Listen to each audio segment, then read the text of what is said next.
ఈ కార్తీక మాసంలో ప్రతి ఒక్కరూ కూడా వెలిగించవలసిన ముఖ్యమైన దీపం ఇదేనండి. 365 ఒత్తుల దీపం. ఈ దీపానికి చాలా ప్రత్యేకత ఉంది. సంవత్సరం రోజులు మనం దీపం పెట్టకపోయినా ఈ కార్తీక మాసంలో ముఖ్యమైన సోమవారాలు రోజు నైట్ పూట అంటే గుడికి వెళ్తారు కదండి 6 గంటల పైన. ఈ సమయంలో గుడి దగ్గర కానీ మట్టి ప్రమిదల 2 తీసుకొని ఆవు నెయ్యిని పోసి 365 ఒత్తులను కడ్డీలతో వెలిగించడం ద్వారా మనకు ఉన్న అనేక రకాల సమస్యలు తొలగిపోయి సంవత్సరం రోజులు దీపం పెట్టినంత ఫలితం వస్తుంది.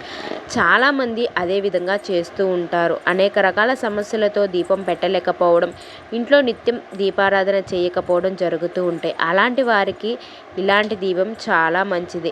ఎన్ని కష్టాలు ఉన్నా కూడా ఈ ఒక్క దీపంతో మొత్తం తొలగిపోతాయండి. ప్రతి ఒక్కరూ కూడా ఈ కార్తీక మాసాన్ని ఉపయోగించుకొని సోమవారం రోజు సాయంత్రం పూట శివాలయం గుడిలో ఇలా వెలిగించి చూడండి. మీకు ఉన్న అనేక రకాల సమస్యలు తొలగిపోయి మీరు సుఖ సంతోషాలతో కలిగి ఉంటారని ఖచ్చితంగా చెప్తున్నాను.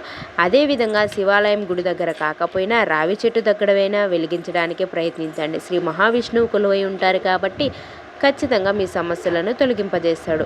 అదేవిధంగా మీరు ఉసిరి దీపం కానీ, మారేడు చెట్టు దీపం కానీ, గుమ్మడికాయ దీపం కానీ, కొబ్బరికాయ దీపం కానీ ఇలా అనేక రకాల దీపాలను వెలిగించడం వల్ల కూడా మీకు ఉన్న దిష్టి సమస్యలు, నరదిష్టి సమస్యలు, అనారోగ్య సమస్యలు, ఆర్థిక ఇబ్బందులు, కష్టాలు, బాధలు అన్నీ తొలగిపోతాయి. ఇంకెందుకండి ఆలస్యం? ఈ కార్తీక మాసం నెల రోజుల్లో కూడా కంపల్సరీగా సోమవారం మీరు దీపం వెలిగించి మీకు ఉన్న సమస్యలను తొలగింపజేసుకోండి.